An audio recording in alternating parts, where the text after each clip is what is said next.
Good morning. Well, it's now day 15. I've just been dropped off by my beautiful trail angel Corrine. It's 7:30 in the morning. So today starts with a 5.7 kilometre walk back to get to the Araroa trail, and then I'll reach Hackett Hut and then up to Starveall Hut. There is a total of 8 river crossings this morning, and also a 900 metre ascent, or 930 metre ascent, so I better get at it. See you soon. Looking at the map, we're following the yellow line, hiking back to the Araroa trail, then following it past Pyramid Rock and up a 930 metre ascent until we eventually get to Starveall Hut, which was absolutely amazing. Hackett Hut is my first destination. Just starting off going back over the footbridge. Didn't get to film this the other day because it was on the weekend, and so there were heaps of people here having picnics, and they're jumping off over the bridge into there, which looks amazing. So anyway, time to hike. Just a little bit further to Hackett Hut, and then I'm back on the Araroa trail in a little bit. Back on the Araroa trail now, just crossing this footbridge to get to Hackett Hut, and then I'll be back this way afterwards to go on to Starveall Hut. So everything's going well. We've got very, very light rain, which is forecasted just for this morning. It's not supposed to be anything in it, so we are all good at the moment, but we won't muck around too long at Hackett Hut. It's a cute little 6-bedder. Love the colour scheme. Let's go in and see if anyone's home. Hello, the hut. Oh, nice and clean. No one here. Lovely and clean. Oh, yeah. Really lovely. Everything you need. Oh, beautiful. I have a quick break here. Get some food into me and then keep on going. Okay, we have creek crossing number 1. The rain's only very light. It's supposed to finish a little bit later today, so let's get at this. Okay, crossing number 2. This one's a nice straightforward one.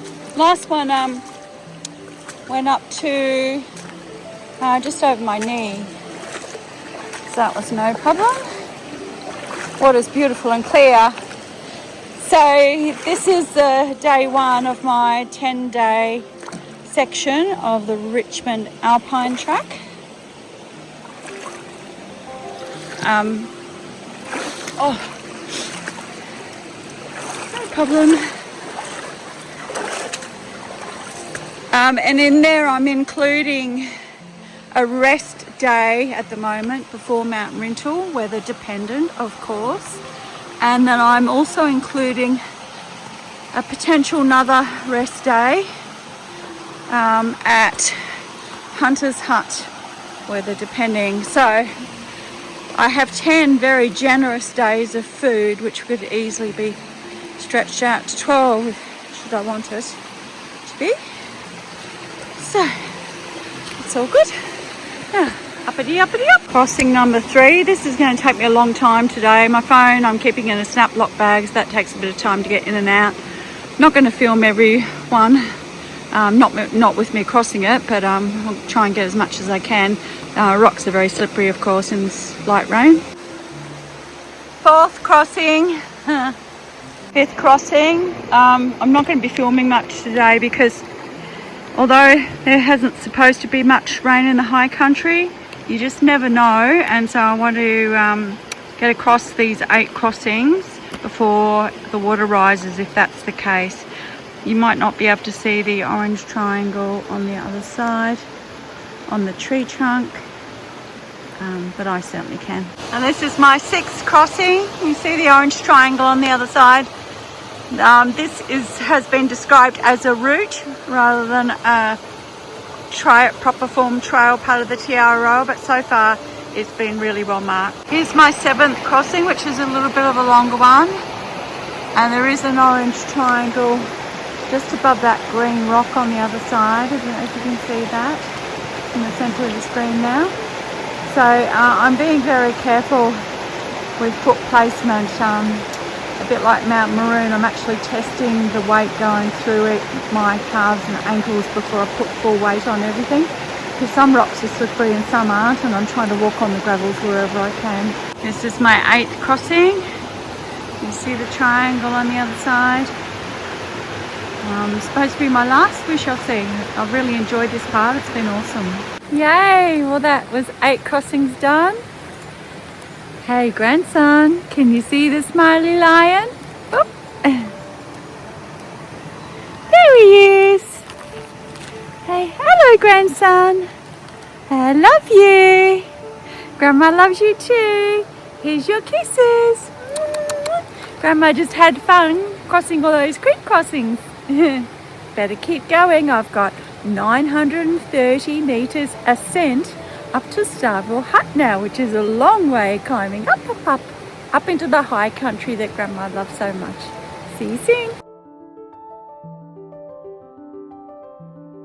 Making progress. So far it's been a really gentle walk along the riverbanks through the forest, and the sun keeps coming in and out, but I'm going to be starting the proper ascent fairly soon. Just about 2/3 the way up the first ascent. It doesn't look steep on camera, but I can assure you it is, but it's exactly as expected in the Araroa app trail notes. So good, loving it. Okay, I've come down quite a way. Just get across this stream. And then I go up. Doesn't look steep. But it is. Making progress. Steep country, but I actually prefer that. Whenever there's an opportunity in the Australian high country, particularly in Tasmania, to go as quickly as possible, that's always my preference. This is a bit of a tricky one because you keep seeing clear sky just above.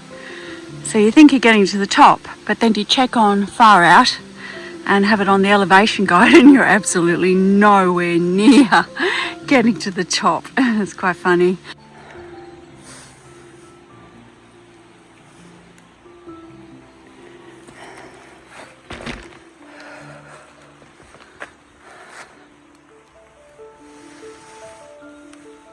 Well, since I'm still quite a bit of the way for the top, I've stopped to have some lunch because my brain was saying, can I have some more fuel please? And with all the gnarled roots, you know, you really have to pay attention to foot placement. So it's dark and moody, looks like it's going to rain again, but I'm having an absolutely awesome time. And in the wrap today is hand-picked spinach and kale from Corrine's garden. How great's that? Well, finally I've come to a bit of a flat bit. So, as I said earlier, this is day 1 of 10 in the Richmond Ranges I will be soon doing the Richmond Ranges Alpine track. Not quite at that spot yet. Just want to talk a bit about pack weight today with a 10-day food carry. I'm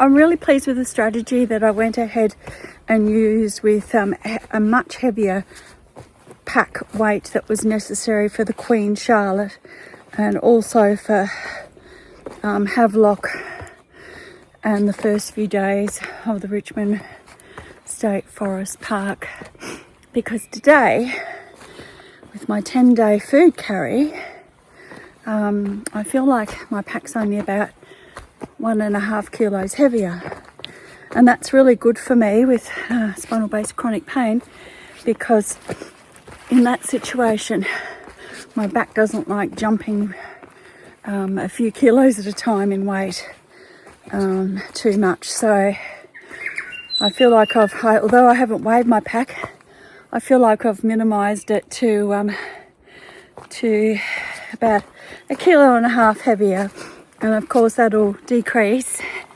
as I eat each day, so very happy with that.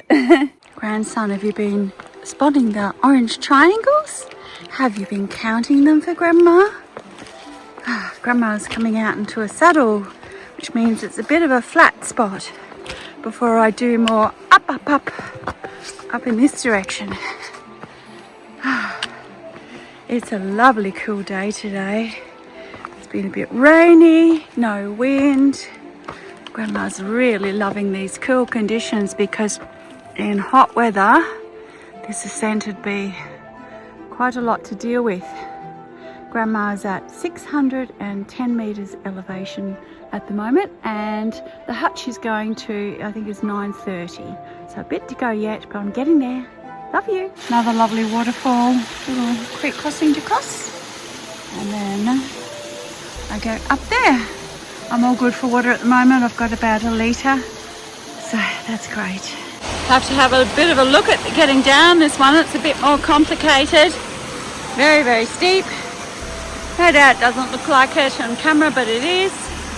Got to get down there, cross over, and then get up there. Pretty little waterfall though. Very pretty. Here's another wee little tricky bit to get up. Roots to hold on to though. Man, this is steep. Come from down there. Gone. This is all uppity up. Oh goodness. And going up this way. Can you see the orange triangles, grandson? How many are in this video?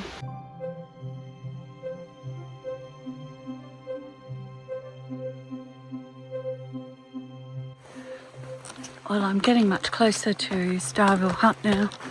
I just thought you might like to see this absolutely magnificent section.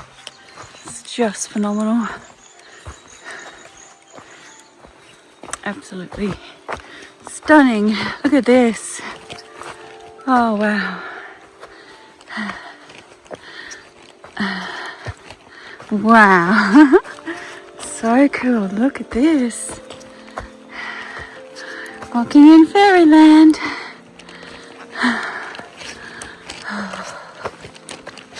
Albeit very slowly and carefully. Oh, muddy section coming up.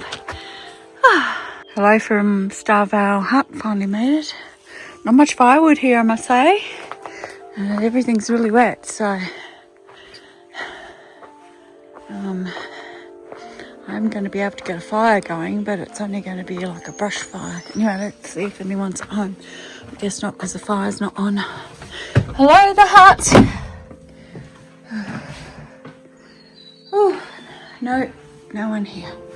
Got it all to myself for now. Oh, gotta get this fire on.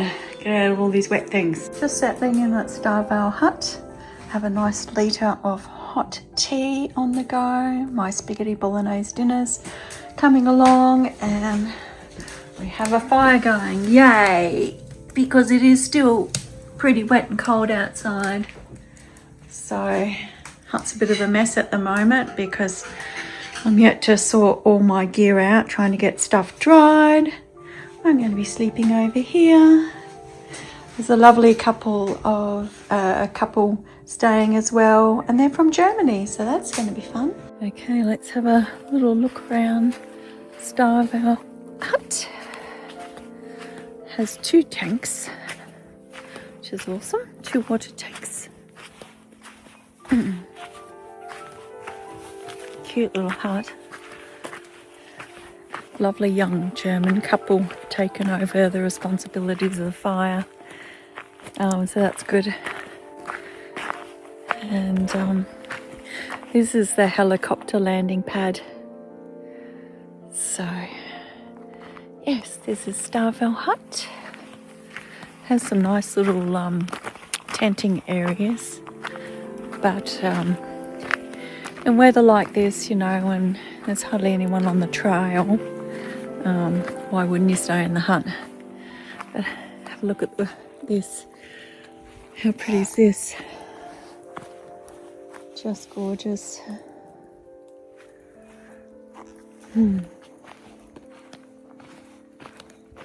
Just gorgeous. See, there's the other water tank. Tap's a bit of an issue on this one, so you need to turn it upside down, otherwise it runs continuously. You can see they've tried to fix it.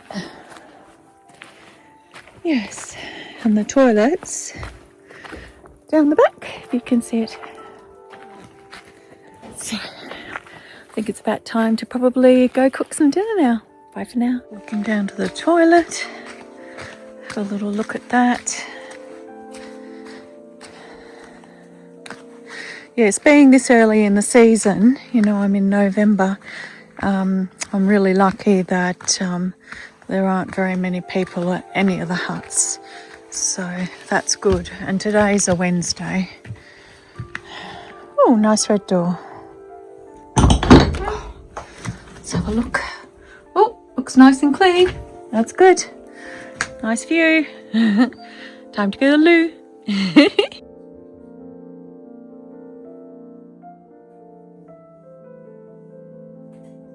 Okay, well, dinner's ready. And once again, to my spaghetti bolognese, I have added too much water. I've had to add a bit of extra beef and the cheese sauce in there, but it's still too runny. But anyway, that's for dinner. And here's my view. It's definitely very cozy in this hut now. We have everything drying up here and drying backpacks up here because it's a lot warmer up there, so they're going to dry super quickly. I've been doing some video editing, lying down, and I'll continue doing more than that, elevating my ankles. I've already made my beefed up muesli, rehydrated that for tomorrow. So that's all ready to go. And tomorrow I'm going up to Slatey Hut, and then I'll have a rest day there the following day. So that's all wonderful. Loving this hut. Great, it's going to be a great night. Very relaxing. Weather's clearing up. Look at this. It's so exciting. I'm going to be up there tomorrow. Can you believe it? And this is actually my route, following the orange poles. So that's exciting. Well, it's 8:30 now, and I've pretty much finished the video editing. So it's time for me to start settling down, going to sleep. Today was a fantastic day, really loved it, particularly the 8 water crossings. That I really enjoyed that, and the last little bit of the ascent up to Starveall Hut left me feeling, you know, gosh, I wish the hut had come soon. The last little bit was tiring, but you've got to expect that. Times were slower once again, but that's okay. Amazingly, I didn't have one trip, stumble, slip, fall, anything today. So that's really good given the technicality of the terrain. And I'm sorry I didn't film too much for you, but it was really hard work getting up to Starveall Hut. Tomorrow's going up to Slatey Hut. Doc's times are 3 hours. It'll take me longer than that, but the scenery going up is going to be spectacular if we don't have clouds. The clouds have all disappeared at the moment, and I've just been out to have a look, so I'm wildly excited about tomorrow. Anyway, night night.